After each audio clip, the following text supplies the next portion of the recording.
سلامت بی سری و ساخ بی انشالله عجیب بحش بید صاحب نخوشی آور بید صاحب پرسات و خواهش خود جوا راضی بهش فرقی و راضی به دوست و احباب و گیا راضی به همین عاجزین ماشور کردستانی و سروکی دزگیش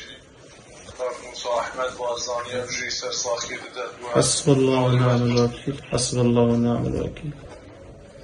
إن شاء الله المايك نخوش يوم براستي هم في عاجزين كارساتك نخوش وسري وجيا صاحبي براي ما بويا والمالا ما هم يان شوية هم في عاجزين براستي هذا القافي منها سباد القافي بري منها حمي منها بري منها براي ماشي جماعة شيء الفريق ما هل تشتك لازم بيهم بخدمة داينا وبجواب تعزية خدو پیغمبر جوا راضی به مالا و گیا آبا به جماعیک نخوش باره حساب سر سری ما سر چا به حسن